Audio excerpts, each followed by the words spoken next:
Bonsoir à tous. Super. Alors. Ben, on va attaquer, hein. On va attaquer sans plus attendre, il est 20h18, donc je vais virer ce petit truc-là. Alors. Voilà. Alors, pour vous expliquer un peu les objectifs de ce live ce soir. Ça va être de voir déjà comment axer sa candidature quand on est en recherche d'emploi, donc un junior. On va voir du coup après, à partir de ça, donc de cette stratégie, comment définir sa stratégie pour rechercher un emploi. On va de suite attaquer sur vos CV, comment améliorer vos CV. Donc je vais review tous les CV que vous m'avez envoyés. Après voilà, s'il y en a au fur et à mesure qui ont des questions, qui veulent aussi, s'il y a de nouveaux arrivants qui veulent m'envoyer des CV, il n'y a aucun souci. Et du coup, en parallèle, bien sûr, je traiterai la démo reel qui est rattachée au CV de chacun. Le but, voilà, ce sera déjà de donner un retour à chaud par rapport, moi, d'un point de vue recruteur, ce que je ressens, en fait, ce que je comprends, déjà comme information. Où est-ce que vous avez envie de postuler, moi, en voyant juste votre démo reel et votre CV. Et voilà, quoi. Ce sera déjà pas mal. Mais avant toute chose, oh là, déjà je vois que j'ai fait une petite faute. Mais qui suis-je? Alors ça c'est toujours important, donc pour ceux qui ne me connaissent pas, je sais pas s'il y a des nouveaux arrivants. C'est important que je me présente pour que vous sachiez un peu c'est qui je suis moi pour venir vous donner des conseils là-dessus. Donc moi c'est Jérémy Tri. Ça va faire actuellement donc je suis freelance animateur 3D et du coup on va dire optionnellement youtubeur parce que je me suis mis sur YouTube pour aider des étudiants tout simplement à rentrer dans la vie active et à leur donner des conseils pour qu'ils atteignent un niveau pro, donc d'un point de vue animation 3D, et après un peu plus tard en concept art, enfin en digital painting. Donc comment j'en suis arrivé à ça, à ce chemin-là? Avant ça, moi j'étais sur... j'ai fait une école, hein, comme vous tous. J'ai galéré une petite année, quand même, avant de trouver vraiment un poste qui me convenait en tant qu'animateur 3D. Donc j'ai fait pas mal de stages, et vous allez voir aussi à quel point le réseau c'est important. Vous voyez ce petit symbole là, ça c'est Old Skull Games. C'était donc là où j'avais fait mon premier stage en deuxième année, si je me rappelle bien. Et voilà, donc là c'était plus du concept art. Ensuite, j'ai eu un stage là maintenant en sortant de troisième année, donc qui a duré 3 mois, ils pouvaient pas me garder. Parce que tout simplement, voilà, hein, quand tu es dans un tout petit studio, c'était vraiment un tout petit studio Angoulême, Studio Nix. Et ils avaient pas d'autres missions, en gros ils me disaient on peut te reprendre mais dans 3 mois seulement. Sauf que bon moi, j'allais pas rester indéfiniment à manger, à les attendre quoi. Donc ensuite il y a eu Artefact Studio, où là pareil j'ai pu faire 4 mois, où là bon là c'était au moins un stage axé sur l'animation 3D. Puis pareil, là même ils m'ont dit voilà, nous on reprend une grosse prod dans 3 mois seulement. Sauf qu'en fait quand tu es stagiaire, tu n'as rien en fait qui te permet d'avoir le chômage, tu n'as pas le statut d'intermittent du spectacle, donc voilà, il faut manger. Donc pareil, j'ai pas attendu sur Lyon, j'ai bougé, j'ai été à Montpellier, chez Dwarf Labs, où là j'étais layout artiste. Donc c'est l'étape en fait, pour ceux qui connaissent pas, juste avant l'animation 3D, hein, où là, typiquement, alors là je vois que mon image s'est figée sur le Twitch, je sais pas si du coup sur le Discord ça fonctionne toujours ou pas. Ouais. C'est bizarre ça. Ouais, peut-être ma cam est en PL, non? Ou alors c'est peut-être ma carte graphique. Bon. En tout cas, tant que vous voyez surtout ce que je vous montre à l'écran, c'est l'essentiel. Plutôt que la cam. Alors. Donc voilà, donc layout c'est vraiment l'étape avant l'animation où on met en place en fait tous les éléments de la scène 3D. Pour les animateurs, on va commencer à mettre en place les caméras, à faire des premiers mouvements pour avoir un rythme au niveau de la scène. Donc moi ça m'a permis d'approcher déjà la série télé à ce niveau-là et de côtoyer un peu les animateurs qu'il y avait là-dedans. Moi clairement, moi de toute façon je leur avais dit de suite, moi je voulais être animateur, bref. Donc dès qu'il y aurait l'occasion, moi je sautais sur l'occasion pour être animateur. Et donc après voilà, je faisais des tests, je m'entraînais chez moi de mon côté parce qu'en fait, il s'avérait qu'en sortant de l'école, on nous avait pas mis assez d'heures pour être spécialisé en fait dans l'animation 3D, donc j'avais des lacunes. Clairement, moi je me suis pris ça dans la gueule. Bon déjà, on t'apprend pas à chercher du taf, hein, clairement. Bon, en tout cas à l'époque, on nous a pas appris ça. Donc tu sors un peu, t'es en mode touriste comme ça, tu dis bon. Ok, bon, mais maintenant faut trouver un travail quoi. Donc tu balances des CV, t'as pas trop de réponses, tu fais un peu à l'aveuglette. les contacts qu'on te dit que tu peux avoir par l'école, bon, faut pas trop y compter au final. Et bref, au bout d'un moment, donc moi j'ai dû rattraper mon niveau, m'entraîner de mon côté, poser des questions à des pros. Et voilà, et au bout d'un moment, au bout d'un énième test, il y a Timto donc qui me dit Jérémy, nous on est chaud pour te prendre, on te fait faire un dernier test pour s'assurer que voilà, t'es ready. Donc là j'ai pu vraiment attaquer donc la série télé sur Timto suite à un test où là j'ai pu donc bosser sur Elena d'Avalor, qui était une série voilà plutôt costaud hein, en termes de niveau d'animation. Ouais, ça a duré 9 mois la prod, voire même plus, 11 mois presque. Donc c'était assez intense. C'était plutôt intense. C'était en général sur de la série télé, on tourne à environ à 8 secondes d'animation à faire par jour. Là, on en était à 3 secondes, voire même 2 secondes et demie. Donc c'était vraiment qualitatif, quoi. On avait vraiment le temps pour bien peaufiner les choses. Donc ça, c'était cool. Parce que voilà, c'était Disney aussi qui était derrière. Donc il demandait un certain niveau d'exigence au niveau même du lip synchro, au niveau des expressions faciales. Donc ça m'a permis vraiment d'atteindre très très vite un haut niveau en termes d'acting, de langage corporel. Ensuite après, petite pause, et on a repris cette fois avec les Lapins Crétins, donc là aussi bonne production bien intense, où là c'était du cartoon pour le coup, mais très exigeant aussi. Là on était passé à 6 secondes jour, donc fallait produire. Et là, voilà, en fait, c'est pas parce que c'est cartoon, que c'est Lapin Crétin, que ça peut aller non plus dans tous les sens. Il y a des grosses contraintes en fait dans la série télé aussi à respecter, surtout que c'est Ubisoft et donc Ubisoft fait très attention à la frame près, à l'image près, à la pose que va avoir un lapin, à l'expression faciale qu'il va avoir, donc il y a vraiment une grosse exigence aussi derrière, et j'étais surpris par ça. Ensuite voilà, pile en fait à la fin de mon contrat avec les Lapins Crétins, il y a maintenant la petite connexion, je vous ai dit, avec le tout premier stage que j'ai fait là, à Old Skull Games, parce que, tadam, connexion, réseau, donc là c'était avec, voilà, j'avais toujours gardé un contact, je m'entendais bien en fait suite à mon stage avec les gens d'Old Skull Games, et il s'avérait que ils avaient besoin de moi en fait à la sortie à la fin de mon contrat dans les Lapins Crétins, et donc j'avais commencé une petite mission à distance avec eux, donc j'avais déjà commencé du télétravail avant le Covid, et du coup voilà, ils m'avaient dit qu'ils étaient intéressés, donc que je vienne bosser pour être vraiment le premier animateur on va dire physique dans leur studio, donc là c'est pour du jeu vidéo. Et là du coup voilà, de fil en aiguille on a enchaîné les projets, j'ai pu passer lead animateur où j'ai pu donc gérer une équipe d'animateurs, et du coup voilà, c'était intéressant parce qu'en fait toutes les techniques, la méthodologie que j'ai vue dans l'animation, dans le monde du cinéma d'animation et de la série, j'ai pu l'importer dans le jeu vidéo, et pareil dans le jeu vidéo du coup j'ai découvert d'autres contraintes par rapport au cycle, par rapport au par rapport aussi à tout ce qui est en fait l'univers, les différents postes, donc on a fait aussi du jeu mobile, comme aussi du jeu du jeu console. Donc là le dernier jeu qu'on a fait il était sur PS4, donc c'était My Universe Cooking, putain quelle honte, je me rappelle même plus du titre, My Universe Cooking Star Restaurant, voilà. Donc voilà, si vous êtes curieux vous pourrez voir sur ma page LinkedIn, chaque lien là vous appuyez sur voir et vous pourrez voir le trailer du jeu. Mais je vais pas trop m'attarder là-dessus. Et à côté de ça, en fait, vous allez voir, on va bientôt arriver à pourquoi c'est live, pourquoi tout ça. Salut Twinzy Nico. Ouais, je sais, ma cam a freeze. À chaque fois, je sais pas pourquoi, faut que je relance le truc. C'est trop bizarre. Si ça se trouve, voilà, peut-être en plein live, je vais être amené à redémarrer s'il faut. Voilà, on ne sait jamais. Je serai peut-être le câble, je sais pas.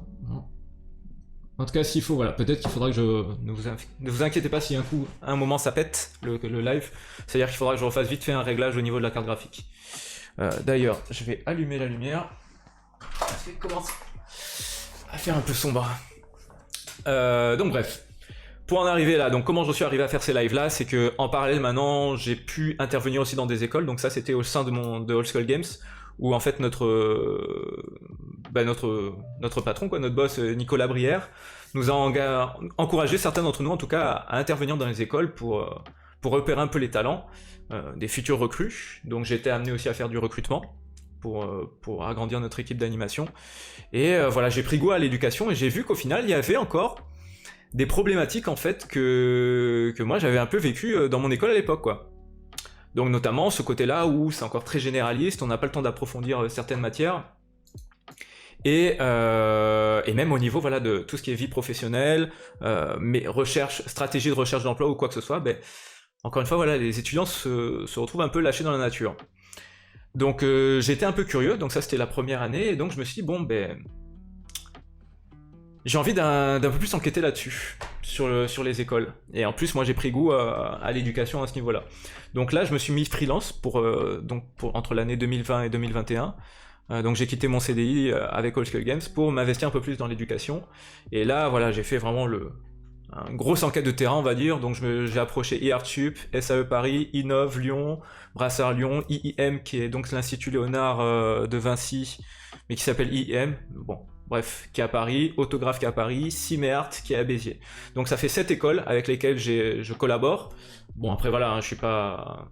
Ouais, j'ai donné des cours à IM, du renforcement, grosso modo des cours d'animation. Et j'avais aussi fait des cours avec les masters. Alors, je crois que c'était les masters 2. Je sais pas, eux ils fonctionnent avec des A. Il y avait les A, moi j'ai fait les A2, A3, je crois, et les A4 et les A5. Et A5, eux, c'était en septembre. On avait fait un test. Je les avais aidés à faire des tests en fait d'entrée en studio. Donc voilà. Tiens, mais c'est marrant, ça me dit rien. Est-ce que c'était vraiment les A5? Attends, je vais te dire. Hein. A5, ou alors c'était Non, c'était en septembre, je suis pas fou. C'était septembre 2020. Ouais, c'était les JV par contre. Ouais. D'accord. Ok. Donc bref. Donc voilà, en gros, je commence à avoir une assez bonne vision de ce qui se fait un peu en France. Bon, après, j'ai pas encore approché, voilà, un moment logistique et humainement c'est compliqué, mais voilà, j'ai pas pu encore approcher les écoles les plus réputées comme Rubica ou Gobelin, ou alors il y a aussi Georges Méliès qui est pas mal. Je les ai pas encore approchés. Chez Gobelin, ils étaient intéressés, mais eux, c'était plus pour de la formation sur Blender. Et j'étais pas encore assez à fond sur Blender. Donc bref, donc voilà. Tout ça pour vous dire que moi ça fait maintenant donc 5 ans que je suis dans le domaine du jeu vidéo et de l'animation, donc j'étais amené à faire du recrutement. J'ai vu comment se passaient les recrutements, j'ai fait de nombreux tests, j'ai fait de nombreuses candidatures. Et donc je pense voilà, c'est avoir assez d'expérience pour donner des conseils là-dessus, sachant qu'en plus, ces derniers temps, je commençais aussi à faire des interviews. Il y a d'ailleurs, quand vous aurez le temps, en tout cas après ce live-là, rappelez-le moi si j'oublie, bon je vais me le noter quand même. En fait, il y a une association qui a été créée, en fait, d'élèves. Je sais pas si ça vous parle, ça s'appelle le Sèche-Pas. Le Sèche-Pas, en fait, donc c'est une association qui commence à faire des tables rondes pour interroger en fait différents acteurs. En tout cas, bon là c'est plus animation pour le coup, série d'animation, cinéma d'animation, pas trop jeux vidéo, mais qui interroge en fait les acteurs professionnels pour répondre aux questions des étudiants aussi. Donc je vous donnerai le lien où là ils posaient des questions par rapport aux producteurs et aux scénaristes. Et c'était super intéressant, je vous expliquerai un peu les informations qu'il y avait dedans, mais ça permet un peu de se mettre un peu de l'autre côté. Non, pas le Sèche-Pas. Le Sèche-Pas. Attends. Et ouais, ça permet un peu de se mettre du point de vue des recruteurs pour comprendre un peu dans quelles conditions en fait ils travaillent et pourquoi des fois c'est compliqué d'avoir des retours de tout le monde quand vous recevez... quand vous essayez d'envoyer vos candidatures, quoi. Donc bref, voilà pour la petite présentation. Désolé, c'était un peu long. Mais voilà, pour moi, c'était important que vous compreniez un peu à qui est-ce que vous avez en face. Ça, c'est super important. Et vite fait aussi, je vais faire un petit point sur la méthode de recherche d'emploi. C'est que moi, j'ai grosso modo identifié 4 étapes. En général, quand on veut être sûr d'améliorer ses chances pour trouver un emploi. Donc là, pour le coup, cette réflexion-là, elle est faite après avoir discuté avec des gens, après m'être renseigné aussi sur différents secteurs, parce que voilà, faut savoir que le jeu vidéo et l'animation, ça reste quand même un secteur qui est assez jeune. Ça va faire quoi, 25 ans, 30 ans que c'est vraiment lancé. Les écoles qui ont commencé à pousser, ça va faire quoi, 10 ans, 15 ans grand max. Donc c'est super jeune comme secteur. Mais la recherche d'emploi, voilà, ça existe depuis pas la nuit des temps, mais en tout cas depuis que la société s'est développée. Et du coup, c'est intéressant aussi de voir ben, les autres méthodes qui sont utilisées dans les autres secteurs. Mais il y a un point commun entre la plupart des méthodologies pour la recherche d'emploi, qu'on peut appliquer aussi dans le jeu vidéo et dans l'animation. Et donc ça se base sur, on va dire, 4 grosses étapes. Il y a d'abord votre projet de carrière, c'est-à-dire essayer de définir concrètement qu'est-ce que vous avez envie de faire. Ensuite, il va y avoir la stratégie, comment vous allez vous y prendre pour atteindre ce que vous avez envie de faire. Ensuite, il va y avoir la prise de contact, donc soit si vous êtes freelance avec des clients, soit si vous êtes employé, vous allez chercher des entreprises pour vous employer. Et enfin, à partir de vos expériences professionnelles, vous allez avoir une évolution et peut-être que votre projet de carrière va encore changer et évoluer. Donc, pour détailler un peu plus, de toute façon, après, n'hésitez pas à me poser des questions, hein, si je vais vite, si vous voulez que j'approfondisse ça, avant que j'attaque vos CV. C'est que, donc, le point du projet de carrière, c'est que ça va vous aider d'abord à bien réfléchir à votre objectif professionnel. C'est-à-dire,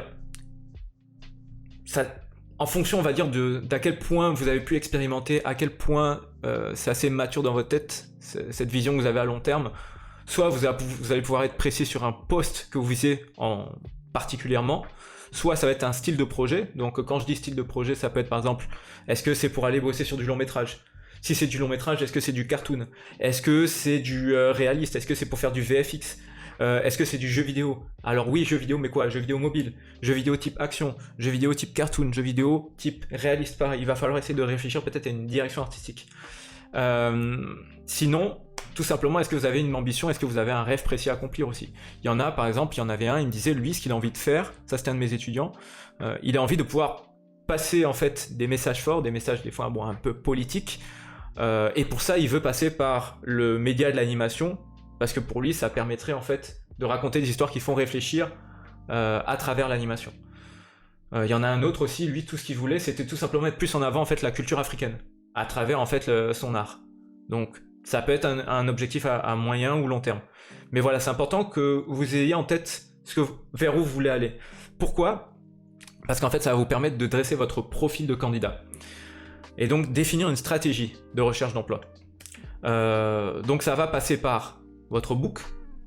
Typiquement, si vous cherchez en fait une société avec un style plus cartoon, il va falloir que vous axiez votre book par rapport à cette DA. Donc quand je dis book ou démo reel, qu'importe, animation ou dessin, il va falloir que vous axiez en fait vos travaux, que ce soit en projet perso ou si vous avez la chance directement en exercice d'école, par rapport aux entreprises. Parce que nous en fait, en tant que boîte, il faut qu'on puisse tout simplement en fait se projeter et se dire ok, lui ce qu'il montre c'est cohérent avec ce qu'on fait.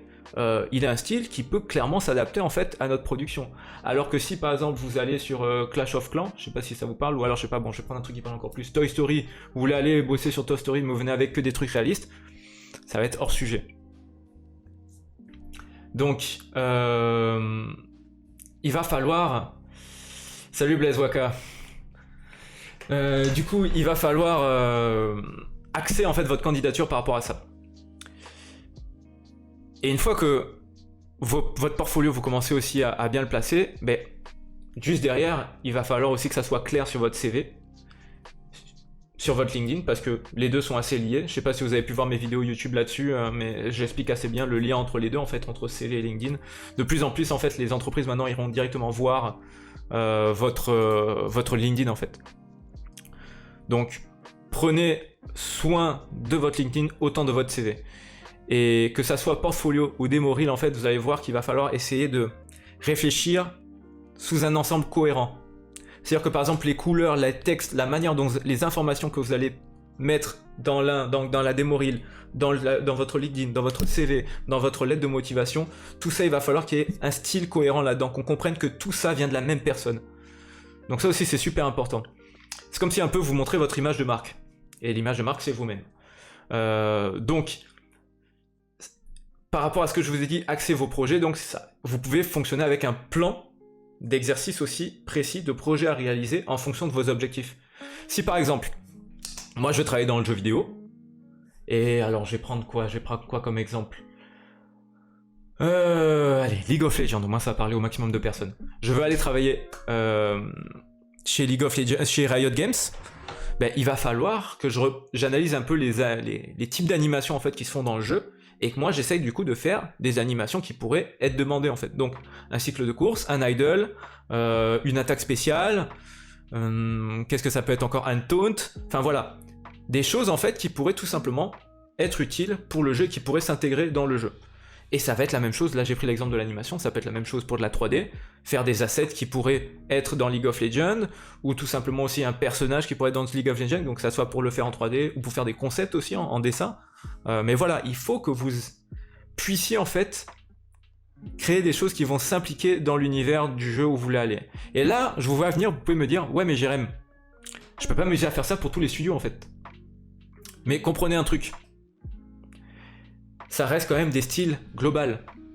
Si vous faites des assets pour League of Legends, il y a de fortes chances qu'il y ait plein d'autres studios qui fassent des DA qui soient à peu près dans ce style-là, Heroic Fantasy, un peu semi-réaliste. Donc en final, c'est pas en essayant de faire du League of Legends que vous allez vous fermer des portes. Au contraire, vous allez essayer d'atteindre un certain niveau de qualité, et du coup, ça vous mettra déjà la barre assez haut. Et ça vous permettra quand même de vous ouvrir de portes avec des studios qui sont peut-être moins ambitieux, mais qui vont faire aussi de l'heroic fantasy, du fantastique, et des animations tout simplement de jeux vidéo. Donc, essayez aussi de réfléchir à ça. Et après, la dernière étape aussi qui est importante, c'est identifier les attentes des recruteurs. Parce que, voilà, un recruteur, il faut se rendre compte qu'en période d'annonce, quand il va mettre une annonce, un recruteur va se prendre... en fonction des studios, facile, plus de 100 candidatures par semaine. Ce qui est assez énorme au final. Donc, il va se prendre un moment en fait dans la semaine pour se poser et regarder en fait les candidatures. Et donc il faut très rapidement, qu'en regardant juste l'objet de mail déjà, ils comprennent qui il a en face. Que c'est quelqu'un qui postule pour un stage en animation, ou c'est quelqu'un qui postule pour un poste d'animateur 3D. Si c'est un stage, au moins, on saura déjà si ça correspond à notre besoin. Il va falloir simplifier la vie du recruteur, pour qu'il ait de suite accès à l'info dont il a besoin. Parce qu'en fait, des fois, vous pouvez avoir des refus du recruteur, tout simplement parce que soit c'est un mauvais timing, vous postulez... Alors, soit c'est une candidature spontanée et du coup... en fait, juste on n'a pas besoin de vos services maintenant. Soit c'est tout simplement que quand vous arrivez, malheureusement, en fait, le temps que votre candidature arrive, ils ont déjà eu en fait quelqu'un qui a répondu à l'annonce avant vous et qui a fait l'affaire, quoi. Donc ça c'est cette première partie, c'est le timing. Et supposons que malgré tout, en fait, votre profil, donc la personne a cliqué, elle a vu sur le mail, elle a dit ok, par exemple, voilà, stage animateur 3D, très bien, je clique dessus. Elle va regarder la personne, votre mail de motivation. Là, pareil, il faut lui simplifier la vie. Il faut mettre en gras directement dans votre mail les informations importantes. Ne mettez pas juste un gros pavé de texte, copier-coller sur tous les modèles qu'on voit là sur internet de lettres de motivation. Faites un truc très simple, propre. Bonjour, voilà, je vous contacte suite à l'annonce de ça. Annonce de stage, stagiaire d'animation 3D. Je suis dispo de telle date à telle date. On explique un peu pourquoi on est intéressé par l'entreprise. Ça, c'est toujours important de montrer qu'on s'est renseigné. Donc dire au moins, ce qu'on apprécie en fait. Mais après, on n'est pas obligé d'étaler non plus. Mais si vous voulez, ça va permettre de donner de la matière pour l'entretien qui suivra. Parce qu'on va vous poser des questions par rapport à ce que vous aurez écrit. Ok, tu as dit que tu étais intéressé par une entreprise, que tu avais aimé ça, donc tu as vu le film, ou alors tu as joué au jeu, tu t'as regardé les projets un peu. Donc c'est pour ça que il va falloir quand même que vous renseigniez un minimum sur l'entreprise que vous visez. Donc une fois que la personne a lu en diagonale votre mail, avec les mots en gras, elle va regarder votre démo reel, elle va dire ok, bon, en tout cas ça correspond à peu près au style qu'on fait, parce que là de toute façon ce sera une personne chargée de recrutement, c'est pas forcément une personne technique. Mais elle est habituée, cette personne-là, à voir ce qui se fait dans la boîte. Donc en voyant votre démo reel ou en voyant vos travaux, portfolio, elle va déjà se faire une idée et savoir si votre profil fit, on va dire, avec ce qui se fait. Et une fois que c'est fait, donc il s'est passé du temps déjà, entre votre candidature et le moment où elle a commencé, cette personne à éplucher toutes les candidatures de sa boîte mail. Elle envoie ça à une personne, en fait, un responsable technique, donc soit un lead, soit directement un directeur de département. Et lui, du coup, il va avoir une sélection de profils. Donc il va pas avoir les 100 candidatures, il va en avoir peut-être que 15. Et là, maintenant, il va falloir que lui-même, il prenne son temps dans la semaine pour se poser et dire « Ok, maintenant, je vais regarder les 15 candidatures, je vais regarder les démo reels, et je vais pouvoir donner mon avis là-dessus. Ok, celui-là, il est pas mal, celui-là, il a du potentiel. Ah, là, cette personne-là, il y a encore quelques lacunes. Et là, il va se poser une question. Combien de temps cette personne, ça va me prendre pour la former jusqu'à ce qu'elle soit vraiment opérationnelle dans l'entreprise? Ça va être ça, sa grosse question. Parce qu'en fait, en général, un junior, il a encore des choses à apprendre. Ça, c'est clair et net. C'est rare que vous soyez totalement opérationnel. À moins vraiment que vous avez pu faire plusieurs stages de 6 mois. Et là, vous avez pu être imprégné vraiment dans la production. Et du coup, s'il estime que malheureusement, votre niveau est encore trop faible et que ça va demander trop de temps, c'est-à-dire plus d'1 mois pour vous former, ça va être compliqué. Donc il va renvoyer le dossier, indiquer à la personne chargée du recrutement qui est pris, soit on enchaîne avec un test d'entrée, soit on enchaîne directement avec une période d'essai. Voire même des fois quand c'est des postes de renfort, par exemple dans une série on a besoin d'un renfort d'animateur sur, je sais pas moi, de 2 mois, allez, on enchaîne directement, il n'y a même pas de période d'essai, c'est directement la personne est prise en CDD. Et pendant toutes ces phases-là, ben, la personne chargée du recrutement, elle a peut-être expliqué à seulement, on va dire, 40 personnes sur 100, désolé, on n'a pas pu retenir votre candidature, mais elle n'a pas eu le temps encore de répondre à tout le monde. Donc ça, c'est pour vous expliquer un peu le délai qu'il peut avoir avant que vous ayez une réponse. Voire même des fois que vous n'ayez pas de réponse parce que les personnes sont juste sous l'eau. Ça peut arriver. Donc c'est pour ça que c'est important en fait que vous ayez un planning de candidature, un suivi de candidature. Donc ça pareil, n'hésitez pas à aller voir sur le Discord. Il y a pas mal de ressources dans le Discord actuellement. Dans... Où est-ce que je l'ai mis? J'ai mis dans Job normalement, si je dis pas de bêtises. Voilà. Et là, en fait, ici, vous avez des templates. Et donc, dans ce template-là, il y en a un que vous pourrez utiliser à copier-coller chez vous. Voilà. Où là, en fait, vous allez pouvoir tout simplement faire un suivi de toutes les candidatures que vous avez faites. Donc il y a le nom de l'entreprise, le poste pour lequel vous postulez, les détails de la mission, la ville aussi, ça peut être important de savoir, ben voilà, on sait jamais s'il y a de la logistique à gérer. Bon après avec le Covid, normalement, ben, vous n'aurez pas trop à vous déplacer. Le mail de contact, la date du premier mail, voilà, c'est surtout ça l'info la plus importante, c'est à quelle date vous avez envoyé ce mail-là. Parce que on recommande d'attendre au minimum 2 à 3 semaines avant de relancer. Ce sera pas mal pris que vous relanciez, au contraire, parce que ben voilà, des fois on est humain, on peut oublier, on est sous l'eau et on ne vous a pas répondu. Donc c'est bien de relancer. Si ça se trouve en plus d'ici 3 semaines, vous avez peut-être fait un nouvel exercice, vous avez peut-être fait de nouvelles choses. Et ça montre un peu aussi que vous avez faim, donc c'est pas mauvais. Mais il faut attendre 2 à 3 semaines après avoir lancé votre truc. Et donc ça implique d'avoir noté à quelle date vous avez envoyé votre mail. Donc je vous conseille vraiment d'avoir ce petit suivi de candidature là. Ce sera pas mal pour vous. Moi, ça m'a bien aidé, pour le coup. Alors, pour revenir à ça. Ça, c'est pour tout ce qui va, du coup, la stratégie de recherche. Est-ce qu'il y a une troisième relance ou même une quatrième? Ouais, tu peux aller à une troisième relance. Honnêtement, ouais, même 2, 3, enfin... Est-ce qu'au bout de la quatrième, ça vaut le coup? Je pense qu'au bout d'un mois, alors faut espacer. C'est au bout de 3 semaines, tu as relancé, tu n'as toujours pas de réponse, attends 1 mois cette fois. Espace un peu plus en fait. Surtout si tu n'as pas eu de réponse. Ou alors, il faut aller un peu plus au culot et appeler. Tu appelles directement. Moi c'est ce que je conseille en tout cas. Vous appelez, vous dites voilà, écoutez, j'appelle pour... parce que je viens proposer mes services d'animateur ou... En fait ça dépend si vous appelez pour répondre à une annonce cette fois. Ou si vous appelez en tant que candidature spontanée. Si vous appelez pour une candidature spontanée, comme j'ai expliqué dans la vidéo YouTube, vous êtes là pour proposer vos services. Donc vous devez appeler pour dire voilà, bonjour, je viens proposer mes services en tant qu'animateur 3D, est-ce qu'actuellement vous recrutez? Et au moins vous serez fixé. Ça sera beaucoup plus rapide qu'attendre un mail sans réponse. Donc n'hésitez pas. Et ça, c'est pas moi qui le dis, je vous enverrai Je vous enverrai dans le lien, les productrices aussi le disent. Pour le coup, là... Vous aurez de la matière. Alors, concernant ensuite la troisième étape, donc qui va être tout ce qui est prise de contact. Ce qui est important aussi, c'est que vous soyez capable de vous présenter de manière concise et efficace. il faut que vous prépariez à chaque fois un pitch de présentation. Là, c'est ce qu'on va faire. Quand moi je vais voir votre CV là et votre démo, je vais vous poser des questions. Présentez-vous. Qui êtes-vous? Qu'est-ce que vous voulez faire? Et il faut que vous soyez capable de me répondre de manière efficace, simple, sans bégayer. Donc ça c'est super important parce que quand vous serez à l'entretien, vous allez encore plus être exposé à ça. Donc il faut que vous soyez préparé et que vous sachiez clairement vous exprimer, clairement dire ce que vous avez envie de faire et pourquoi vous avez choisi cette entreprise-là. Bon, ensuite voilà, ça il va falloir développer votre réseau.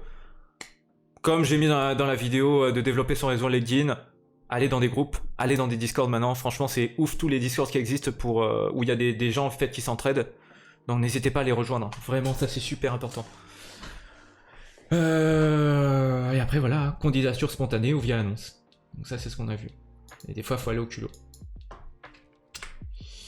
Et ensuite, vous aurez du coup, si ça se passe bien, votre entretien, votre test d'entrée. Donc là, pareil, comme j'ai dit, la préparation d'entretien, il faut se renseigner un minimum sur au moins le site de l'entreprise, regarder ce qu'elle dit sur elle, regarder un peu les projets qui sont en préparation, expliquer quel projet vous intéresse, pourquoi. Donc il faut regarder un peu les trailers, il faut voir ce qui s'est déjà fait. Voilà quoi, il faut montrer vraiment que vous en voulez. Moi, si par exemple je fais venir quelqu'un, quand moi je recrutais, pour le prochain projet qu'on était en train de faire, donc c'était un jeu sur mobile, et moi je posais la question à la personne en fait, qu'est-ce qui t'intéresse vraiment, pourquoi tu viens dans notre boîte en fait. Et moi, faut pas que la personne me dise juste oh parce que ça avait l'air cool. Moi, pour moi là, ça démontre pas de la motivation. Moi, je veux vraiment que tu m'expliques, voilà, parce que j'ai vu que vous faisiez tel type d'animation, tel type de gameplay, moi je pense que je peux apporter ça, en plus c'est des compétences que j'ai envie de développer, et ça me plaît quoi, ça me plaît, j'aime ce genre d'univers, j'aime ce genre de choses, j'ai vu en plus que là maintenant vous prépariez aussi peut-être des jeux consoles, voilà, là c'est intéressant, là je vois que tu t'es renseigné, et je vais pouvoir dire ok, donc peut-être, et même moi ça peut me permettre aussi d'être sûr que tu vas être motivé à vouloir rester un peu plus longtemps que d'autres projets, parce qu'en général quand même, ben, quand on fait venir quelqu'un, quand on va le former, quand on va faire en sorte qu'il soit à l'aise dans notre pipeline, dans notre workflow, ben, on veut pas que ça soit juste pour 6 mois, quoi. On veut que la personne elle reste le plus longtemps possible. Parce qu'on met de l'énergie en vous, pour vous former. Donc faut vous montrer que vous en valez la peine aussi. Ça, c'est important. Donc après, il va y avoir, donc là, ça dépend des fois. Nous, en tout cas, dans le jeu vidéo, dans le studio où j'étais, on faisait une période d'essai d'1 mois. Mais ça va dans les deux sens. C'est-à-dire que nous, ça nous permet de savoir si vous êtes à l'aise dans l'équipe et si on veut vous garder. Mais vous aussi, c'est une période d'essai pour vous, pour savoir si vraiment, en fait, vous vous sentez à l'aise, si vous vous sentez investi dans le projet et que vous ne veniez pas par dépit. Parce qu'au final, sinon, vous allez passer un sale moment.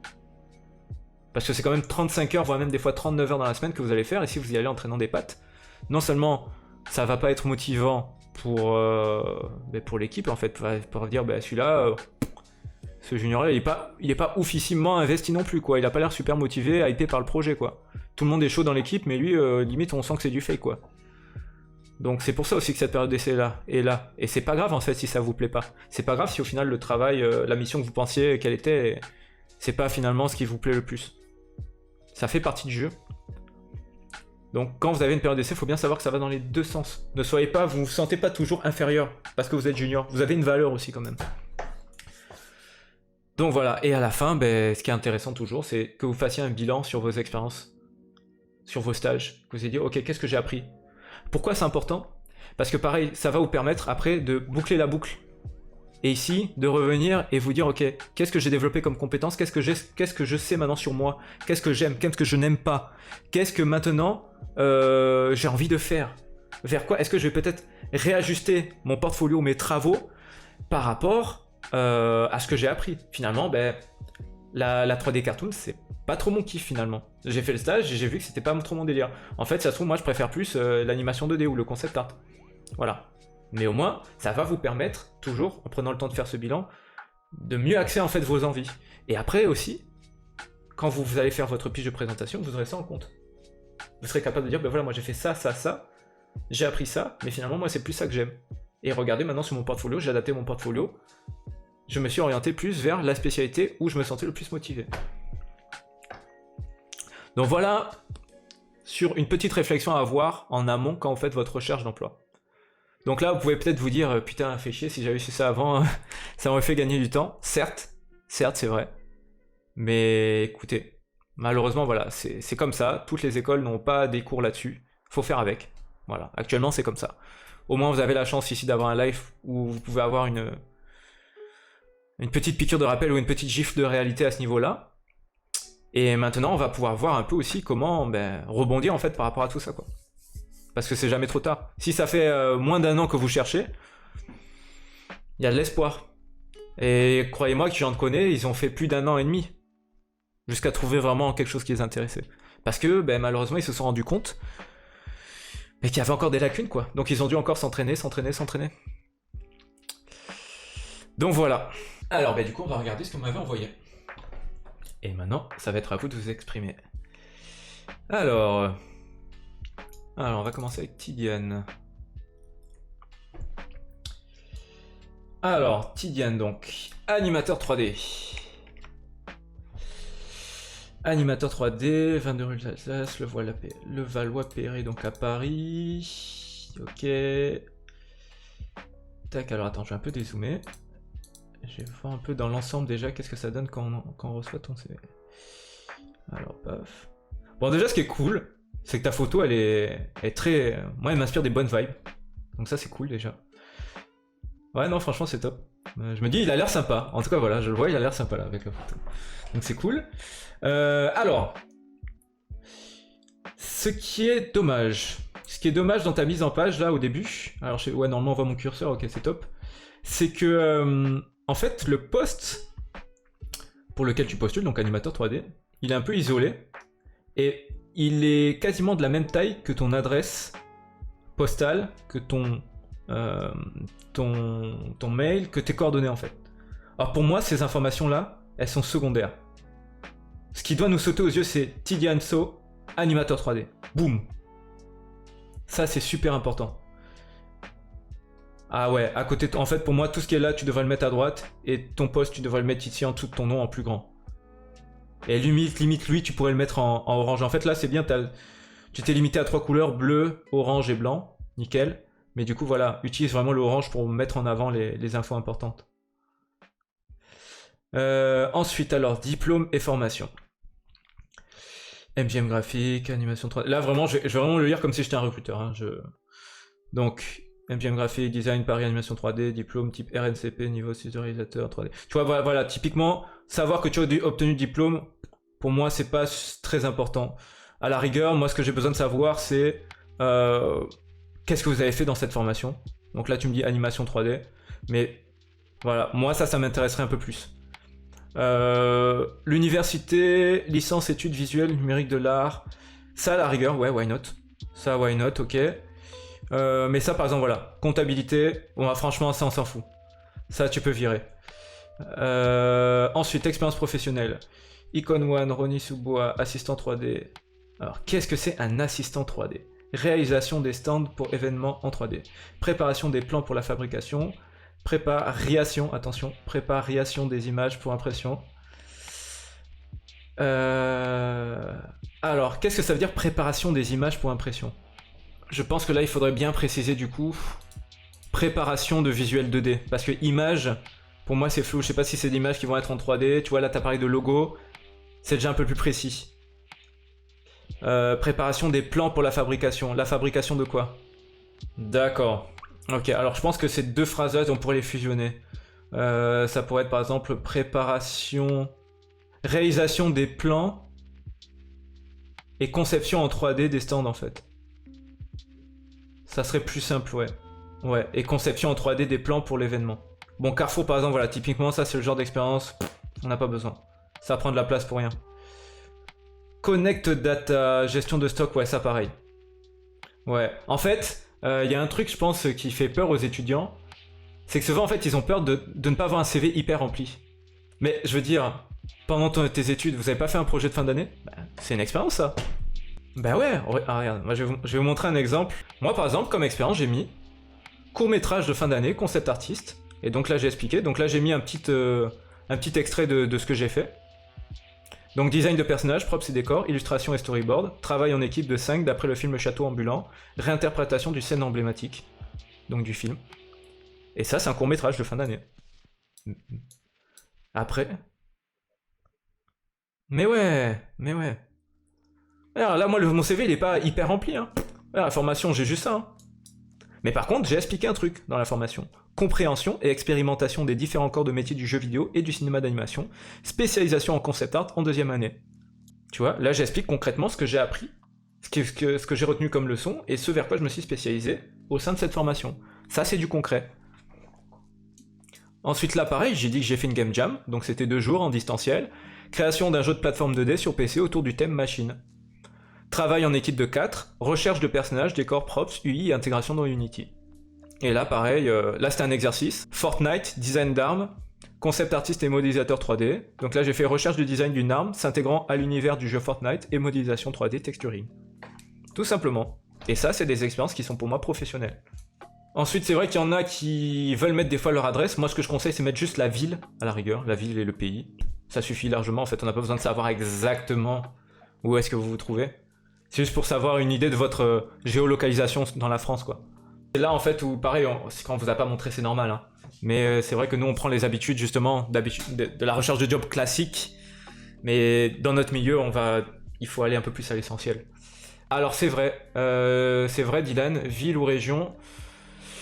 Tu peux mettre la ville et préciser peut-être près de Metz, je sais pas. Là c'est une bonne question. Honnêtement, ça dépend, j'ai envie de dire, des connaissances géographiques de la personne qui va regarder ton CV. Sinon voilà, mets la ville et indique que c'est près d'une ville connue par exemple, tu vois. Donc la nationalité, donc ça c'est plus si vous allez à l'étranger. Saint-Jean-les-Tartiflettes, vous mettez Lyon.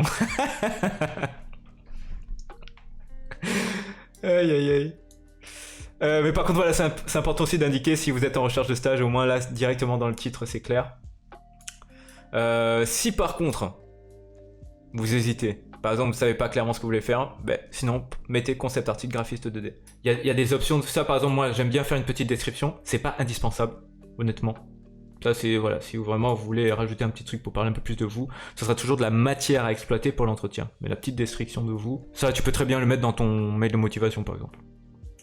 Mais par contre, moi ce que j'aime bien voilà, c'est mettre des petites images qui vont tout simplement montrer un peu plus, teaser un peu sur mon travail, tu vois. Ça change, il y a très peu de gens qui le font pour le coup ça. Même là tu vois, je m'étais mis une petite bandelette, ça c'est classique, hein, langue, les passions. Et là les passions, moi j'aime bien indiquer un rapport avec la passion, avec mon travail. C'est-à-dire par exemple là, tu vois c'est bête, mais tir à l'arc, je mets que cette activité m'aide à m'évader et m'apaiser, concentration, précision, comme lorsque je dessine. Le souci, c'est que le CV est pré-imprimable. Alors, c'est vrai, mais pour le coup, ça se fait de moins en moins d'imprimer les CV. Honnêtement, il y en a pas beaucoup encore qui s'embêtent à imprimer les CV. Les jauges, non. Non, non, non, non, non. Surtout pour parler de ta personnalité. Parce qu'en fait, c'est abstrait. Non, ça c'est accessoire. Donc ça, tu peux virer. En fait, tout ce qui est sur... En fait, faut enlever tout ce qui est... je suis quelqu'un de créatif, de sérieux, de sociable, qui a le sens de l'écoute. En fait, on espère déjà que tu sois ça. Les compétences, par contre, ça c'est très bien. Ce que tu mets, voilà, Maya, et voilà ce que je fais avec Maya. Par contre, là, pour le coup, si avec Maya et 3ds Max, tu fais de la modélisation 3D et du lighting VFX, comme t'as déjà quand même des bases, tu pourras très vite faire le pont sur Maya. Honnêtement, je m'en fais pas là-dessus. Ouais, c'est vrai. C'est vrai que, je vois vraiment tout, même l'animation, la modélisation, je l'ai appris vraiment sur le tas et c'est arrivé très rapidement en fait avec toutes les connaissances que j'avais déjà en fait. Ouais, c'est que comme il n'a pas encore assez fait de Maya, en fait, il osait pas mettre le lighting là-dessus. Mais au final, voilà, le pont peut être facilement fait entre 3ds Max et Maya d'un point de vue lighting. Ça reste les mêmes méthodes, c'est juste les outils qui changent un peu. Mais si tu comprends le principe du lighting, tu peux l'appliquer sur un autre logiciel. De la même manière que moi, je comprends le principe de l'animation. Je sais comment fonctionne l'animation 3D. En très peu de temps, je peux être opérationnel sur Blender. C'est pas un problème. Ok.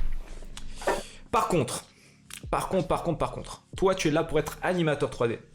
Oui. Substance Painter, V-Ray, Unity, ZBrush, After Effects, Premiere, Photoshop, Illustrator, c'est bien, mais pour moi, il devrait pas être autant mis en avant au même niveau que les autres logiciels. D'accord. Faudrait limite que tu aies une section compétences à la rigueur secondaire. En plus petit avec les logiciels en plus petit. Ouais, encore une fois, si je retire tout ce qui est utile, ouais. ça se crème quoi. Franchement, ouais. Ok. Ok, ok.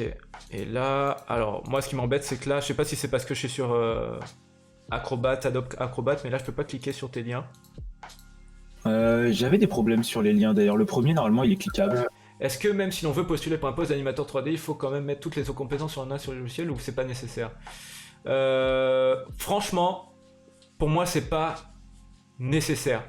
C'est pas nécessaire parce qu'on va t'employer principalement pour de la 3D. Si tu viens pour postuler pour de l'animation 3D, il y a peu de chances qu'on va te prendre pour de la modé ou un truc comme ça. Après, sinon, tu peux l'indiquer juste en termes de compétences secondaires, mais n'en mets pas 10 000. Ne montre pas que tu sais tout faire. À moins vraiment qu'il y ait un truc où vraiment tu sais que tu peux être opérationnel. Si par exemple on te demande de faire de la modé, tu sais faire de la modé propre et tout ça, why not? Tu peux l'indiquer. Ou alors avoir une section dans ton portfolio, si tu as par exemple un ArtStation, où tu as une section animation, et tu mets aussi une petite section modélisation 3D. Comme ça, quand ils iront sur ton portfolio ArtStation, ils diront « Ah ok, il y a de la 3D aussi, allez on va voir un peu ce qu'il fait en 3D. Ok, c'est pas mal, bon on peut le garder aussi, on sait qu'on peut l'avoir sous le coude aussi pour un peu de 3D. » Mais pour moi, c'est pas sur le CV que tu vas déblayer toutes les autres compétences pour dire hey, vous savez, je peux faire ça, je peux faire ça, je peux faire ça. Non, non, non, non, non. Ça, c'est négatif parce qu'en fait, ça va trop montrer en fait que vous voulez ratisser trop large. Vous êtes là pour faire de l'animation 3D. Moi, regardez, ici, sur le CV de Coluche, là, j'ai dit que j'utilisais Maya pour faire de la modélisation du texturing. J'ai dit que je pouvais faire de l'intégration d'assets 2D avec Unity. Et ensuite, avec Photoshop, je fais du carré et du prop design. Et vous voyez, ça suffit. J'ai pas besoin de mettre tous les logiciels que je connais. Parce que sinon, je pourrais dire que je sais faire Premiere. Parce que regardez, j'ai fait ma démo reel. Donc je sais utiliser Premiere et After Effects. Ouais, mais non, mais c'est pas comme ça. C'est pas dans ça qu'on va m'employer. Si on va employer quelqu'un vraiment qui a vraiment passé du temps sur After Effects et qui a passé du temps sur Premiere. Mais c'est pas dans votre CV que ce sera un atout de le mettre. Sur le Discord directement, il y a un lien là. Tac. Dans CV. Voilà, là t'as le lien du Canva là, où il y a un modèle à utiliser. Et là en fait tu peux très facilement, par exemple ici. Le pire c'est que ma copine m'avait montré ce site. Ah t'abuses hein. Ah t'abuses hein. Ouais j'abuse un peu ouais. Parce que là franchement pour le coup t'as aucune excuse. C'est vrai, c'est vrai. Ah là tu prends ton truc là, attends c'est quoi, il est où le truc Ouais c'est là, paf, lien. Et là tu mets un URL. Une fois que c'est bon, t'as ton truc là téléchargé, il te met directement en PDF pour impression, suggéré, et là t'as un PDF avec les liens qui fonctionnent nickel. C'est vrai, c'est ma faute, bien culpa. Voilà, ok. Alors, toi est-ce que tu m'avais envoyé ta démo reel? Ouais. Alors c'est laquelle? Non, ça c'est Anaïs. Tidiane, très bien. Alors, je vais juste me replonger sur un truc quand même. Du coup, si je dois faire un résumé de ce que tu m'as dit, c'est surtout mettre en avant le fait que je veux être animateur 3D, genre vraiment le mettre à côté de mon nom et placer toutes mes informations à côté. Genre tu le mets vraiment ici. En fait, hein, vraiment c'est bête, mais voilà, faut que ça soit comme ça, grosso modo. D'accord. Ensuite, il fallait vraiment que je retire toutes les informations inutiles. Ouais, ça là, paf. Ça, paf. Éviter aussi les jauges, enfin les jauges de personnalité. Ça. Et mettre en avant ce que je sais faire vraiment. Voilà. Et pour ce quoi je postule quoi. Ouais, clairement. Okay. Clairement. Et les liens. Ouais, et les liens aussi. Canva. Les liens. Attends, hein, je réfléchis. Est-ce que ça vaut le coup que tu mettes ton ArtStation? Ouais. Bah après, je me dis qu'avec le démo reel, ça fonctionne mieux finalement, ce sera plus. Bah ouais, pour de l'animation 3D, ouais. Si par contre tu veux montrer que tu sais faire un peu de 3D aussi, si t'as vraiment de la 3D qualitative, eh ben alors. En plus, mets ton ArtStation. Ouais. Et tu as une section animation 3D où tu mets ta démo reel. Et une section après modélisation 3D, si tu veux montrer des trucs en 3D. Ok. LinkedIn, il n'y a pas besoin d'un lien. Honnêtement. Ouais, après, il me retrouve directement avec le nom. Ouais. D'accord. Et là, pareil, la culture, jeux vidéo, faut préciser. Lecture. Là, sinon, tu es juste un humain lambda. D'accord. Comme tout le monde, tu vas voir des films. Comme tout le monde, tu vas voir du jeu vidéo. Non, là, faut préciser. D'accord. Ouais, faut vraiment préciser les jeux vidéo, ce que j'aime dans les jeux vidéo. Voilà. Tu vois, par exemple, là, ce que j'ai mis, moi, j'ai parlé des mangas. Jujutsu Kaisen, Promise Neverland, des univers d'une richesse incroyable. La détermination malgré les obstacles dont font preuve les héros m'inspire au quotidien. D'accord. Voilà. Mais même ça, tu vois, je le mets Ça, c'est vraiment si les gens vont aller au bout des choses, qui vont peut-être me faire des petites réflexions à l'entretien, ça va servir ça. Mais honnêtement, quand ils vont regarder ton CV la première fois, ça c'est une zone, si ça se trouve, ils vont même pas la regarder. Ouais, c'est vraiment si j'arrive à l'entretien, ça sera utile, ouais. Voilà, ce sera de la matière pour poser des questions, parce qu'ils vont dire ah ouais, ok, t'intéresse. En fait, ça permet, si tu veux, c'est toujours bien parce que ça permet de créer une petite connexion. Si par exemple des membres de l'équipe aiment aussi les mangas ou aiment aussi le genre de jeu auquel tu joues, voilà. D'accord. Nous, en tout cas, à All Skull Games, toujours, quand on a un nouveau membre qui débarque, on fait un mail. Il y a un mail en fait qui est envoyé en interne pour dire voilà, bienvenue, on vous présente telle personne, voilà ce qu'elle aime dans la vie, voilà ce qu'elle aime dans le truc. Donc si on voit qu'il aime l'escalade, c'est dire ah cool, nous on a un club d'escalade et de suite, poum, tu es plus facilement intégré dans l'équipe parce que vous avez des choses en commun. Ok. Allez, voyons un démo. Bon déjà c'est bien, il dure 1 minute 10, donc c'est pas long. C'était un truc que notre prof il nous a vraiment explicité, genre vraiment pas un truc trop long pour pas ennuyer les recruteurs, quoi. Ouais, clairement. En tous les cas, vous avez le lien de la démo reel, si vous voulez le voir de votre côté, dans démo reel portfolio. C'est pour ça justement, je voulais que tout le monde poste en amont son truc, comme ça au moins les gens peuvent venir voir. Donc c'est celle-là, démo reel Tidiane. So. Alors. I see this spark in you. It's amazing. It's why I push you, but it's yours. Whatever you choose to do with it will be great.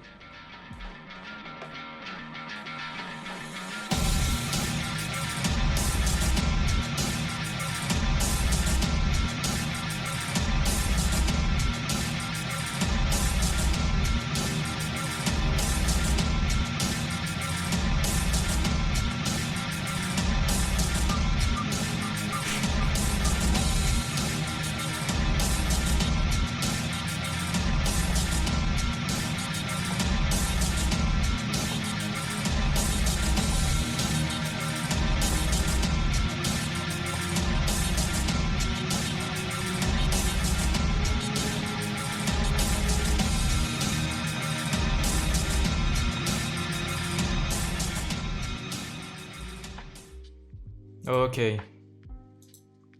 Alors déjà, premier détail de présentation. Ce qui serait cool, c'est que tu gardes un même style de typo dans ta démo reel et dans ton CV. Là pour moi, c'est pas la même marque en fait là que je vois. J'ai pas l'impression que c'est la même personne, que c'est le même style. C'est pas les mêmes couleurs, c'est pas la même typo. D'accord. Donc ça c'est super important. Attention au LinkedIn. Je te garantis que personne ne va prendre le temps d'écrire ce qu'a écrit la linkedin.com/in/tidiane-so- non, ça, personne ne va prendre le temps d'écrire ça. Non, là, à la rigueur, ce que tu peux mettre, c'est ton numéro de téléphone, ton adresse mail, et ça suffit en fait. D'accord. On aurait pas besoin de mettre de lien dessus, quoi. Non. Si c'est pas des liens cliquables, c'est mort. C'est mort. Personne en 2021 va se faire chier à... Ouais, du coup, vaudrait mieux que je le mette en dessous de la vidéo, quoi. À la rigueur, voilà. À la rigueur. Alors ensuite, ce qui est toujours cool, c'est d'indiquer... Moi, j'aime bien dans les... Bon, après... Là, tu n'as animé que sur Maya ? Non, c'est 3ds Max et Maya. On va dire que toutes les phases où c'est avec le robot et le Renoir, là, c'est sur 3ds Max. Ça serait bien de le préciser quand même. C'est pas mauvais de l'indiquer en bas, faire un petit liseré là où il y a écrit animation. En fait, dire tout ce que tu as fait. Tu as juste fait de l'animation, là tu as fait le layout. Qu'est-ce que tu as fait dessus là ? Que sur lequel ? Sur celui-là ? Ouais. Sur celui-là, j'ai fait l'animation, j'ai fait le robot, j'ai fait le lightning. Animation, lighting, modélisation du robot. Ouais, t'en as fait des choses. Mais voilà, faut l'écrire ça, faut l'écrire. Là, écrit. Vous avez un espace à chaque fois, et j'aime bien quand les élèves le font, qu'ils mettent en bas là le logiciel qu'ils ont utilisé sur chaque plan et ce qu'ils ont fait sur le plan. C'est important. Ok. Ouais, j'ai même fait un peu de texture finalement. Les cuves et tout là. Bah après, si tu parles de texture, faut vraiment que tu sois fier de ce que t'as fait. L'indique pas juste pour dire que tu l'as fait quoi. Ouais. Sinon on va dire ok t'as fait les textures mais bon elles sont pas ouf quoi. Tu vois. Donc attention à ça. Ok alors déjà toi là ton projet de carrière c'est quoi ? Où est-ce que t'as envie d'aller ? Bah moi franchement si je devais dire un projet de carrière final ce serait vraiment d'être lead animateur sur une grosse production, un long métrage. Un long métrage de quel style ? Dans un style un peu comme ça, comme ce film-là en fait. On avait vraiment cette idée, tu vois, de sortir des sentiers de Disney, tout ça, de Pixar, enfin surtout dans cette idée avec ces films un peu mielleux, avec une idée, tu vois, de rentrer dans quelque chose de plus dur finalement. Dans ce qu'on retrouve peut-être dans Love, Death and Robot, tu vois. Ok, c'est exactement ce que j'allais dire. Moi, ce que je te suggérerais de faire, donc, c'est de regarder justement des épisodes de Love, Death and Robot. Donc, je sais pas, moi, ce que tu m'as montré, ça me fait penser clairement à la scène où il y a, je crois, un combat entre deux extraterrestres, là, en mode spectacle, là. Et t'as une fille, je crois, qui est liée à une créature. Enfin, chaque personnage est lié à une créature qui se bat au milieu du ring. Ah oui, ouais, le premier épisode, ouais. Ouais, je crois que c'est celui-là. Ben en fait, Ouais. là, tout simplement, ce qu'il faudrait voir, si tu veux bosser sur ce genre de production-là, faut que tu vois le type de plan, en fait, que tu pourrais faire par rapport à des films comme ça. Donc ça veut dire de la créature. Alors là, c'est bien, il y a de l'expression faciale, mais ce qui manque pour moi, c'est du lip synchro. Ouais, c'est vrai que j'en ai pas fait énormément surtout sur ce film en fait. Ça, du coup, c'est mon film de fin d'année. Ouais. De fin d'études. On a vraiment retiré ce côté lip sync et tout ça. C'est vrai que sur ces temps-ci, je me concentre un peu plus dessus. J'en ai fait qu'un seul, du coup, c'était avec le premier truc qu'on voit. Ouais. Et justement, ce truc-là avec Thor, justement, après, il y en aura un, mais je l'ai pas encore fait. Je suis en train de le faire, justement. Du coup, je l'ai pas encore mis sur mon D'accord. memory. Alors ça, le lip synchro, c'est important parce que je pense que voilà, ton niveau actuel va pas te permettre de bosser sur un long métrage de suite, ça c'est sûr. Donc, ça, je Mais vais par ça contre, faire. sur de la série télé. Et sur de la série télé, il y a du lip synchro. Tu peux pas y manquer, donc il faut au moins 2 shots de démo reel qualitatifs de lip synchro. D'accord. Donc, et là, vraiment, va à fond. Va à fond dans ton lip synchro. Filme-toi s'il faut, regarde comment ta bouche elle bouge. Et il n'y a pas besoin de partir sur un lip synchro qui dure longtemps. Souvent aussi, les étudiants vont partir sur une longue animation de 10 secondes pour montrer qu'ils ont retourné le lip synchro, qu'ils maîtrisent ça, mais non. Non. Parce que souvent, en fait, le problème, c'est que vous vous engagez dans un marathon. Une animation de 10 secondes, c'est super long. On se rend pas compte, mais c'est beaucoup de taf. Donc, vaut mieux une petite séquence. Moi, par exemple, j'avais une autre personne là qui voulait faire du lip synchro. Je crois que c'était Dylan d'ailleurs. Et moi, je lui ai proposé de faire un extrait de scène de ménage. Parce qu'en plus, toujours les gens veulent faire du lip synchro en anglais. Mais il y a aussi des épisodes des fois qui sont en français. Donc essayer aussi de montrer, ça peut surprendre aussi de faire un petit truc comme ça. Et moi par exemple, je trouve la série Scène de ménage est vraiment propice à faire du lip synchro. Parce que c'est des petits trucs humoristiques et ça sort toujours des trucs basiques où c'est une scène où il y a du drama, où tu vois la personne qui est en mode oh écoute, ça va pas bien en ce moment, il m'arrive quelque chose de grave. Enfin c'est bon quoi, ça on le voit 10 000 fois. Faites des choses vraiment de la vie réelle en fait. Parce que dans des dessins animés, il y aura quoi? Les scènes qui reviennent, c'est... je sais pas moi... Hey, salut! Comment ça va? Nanana. Ou alors... ah, il m'est arrivé un truc, c'est incroyable! Vite, il faut que je parte à l'action! Tu vois, c'est des expressions simples. Pas des trucs où ça veut trop se prendre au sérieux. Non. Après, voilà, tu n'es pas obligé de faire de l'ultra cartoon, vu que toi, c'est pas trop le style vers tu as envie d'aller. Ouais. Mais au moins, en tout cas... En vrai, ça me dérangerait pas, c'est vraiment délire le cartoon, mais ouais, c'est vrai que dans la finalité, je m'orienterais plus vers un truc un peu plus réaliste, c'est vrai. Mais tu peux le faire. Moi, je pense que c'est toujours sympa d'avoir un petit shot cartoon. Juste pour montrer voilà, que t'es pas fermé à ça. Mais voilà, moi je te conseillerais, si tu peux, de faire 2 lip synchro, mais de 4 secondes chacun en fait. Ça suffira. Ouais, c'est vrai que celui que je suis en train de préparer, il est à peu près de... Enfin, je crois que c'est 6 secondes l'audio à peu près. Voilà, ça suffit. Ça suffit largement. Pas plus. Ok. Mais par contre, ça va demander un bon travail au niveau de l'expression faciale et au niveau de la bouche. Et faut pas négliger aussi ce que tu fais au niveau des mains aussi. Les mains, l'acting secondaire, enfin voilà, il y a plein de choses à faire. Un autre exercice que je te conseille de faire, ça c'est génial, si tu peux le faire, c'est... je pense qu'il y en a pas mal qui doivent déjà le connaître. C'est tout simplement Big Hero 6, Sit Down. Voilà ça là.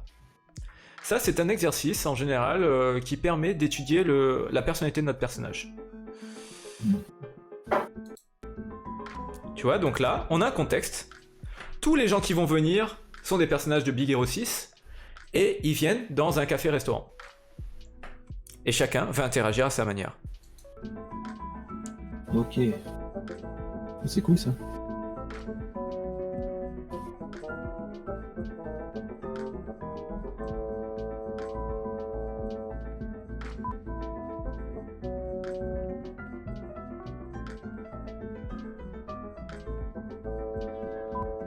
Voilà. Et l'animation, attends, elle dure combien de temps? Tac. Donc là, on est à 32. On a 23. Ouais, elle dure 8 secondes.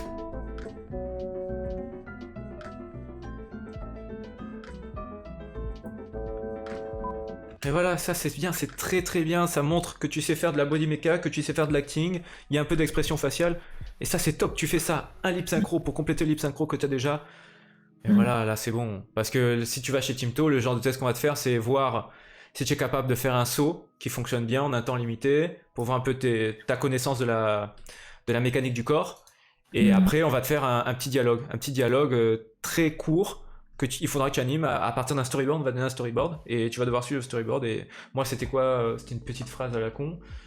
Et en fait, il regardait comme ça, il se retournait, il avait une expression et après il parlait. Mais en fait, là, c'est parce que c'est bien aussi que tu arrives à te mettre une limite de temps. D'accord. C'est qu'il y a un moment donné, c'était vraiment mon problème. Genre, je voulais faire beaucoup trop en pas assez de temps. Du coup, je me perdais un peu et je bâclais un peu les choses. Voilà. C'est un truc que j'ai commencé à régler, me dire, bon, faut pas que ça dépasse. Enfin, généralement, j'évite de dépasser 6 secondes, 10 secondes. 10 secondes, je trouve ça un peu beaucoup quand même. Tu vois. Et puis même, tu vois, en fait, excuse-moi de te couper, hein, mais en fait, si tu veux, c'est mieux d'enchaîner plein de petites victoires que faire un gros truc qui va te prendre plus d'une semaine où t'en peux plus à la fin.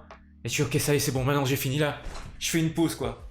Non, on fait plein d'exercices qui te prennent peut-être 2-3 jours grand max, et voilà, et t'enchaînes. Ouais. C'est beaucoup mieux, franchement, c'est beaucoup mieux. C'est comme ça que les gens là sur Instagram, là, ils pètent rapidement, parce que les gars, ils font plein d'exercices, paf, paf, paf, les Inktober, les trucs comme ça là. Mais tu gagnes en niveau, c'est incroyable.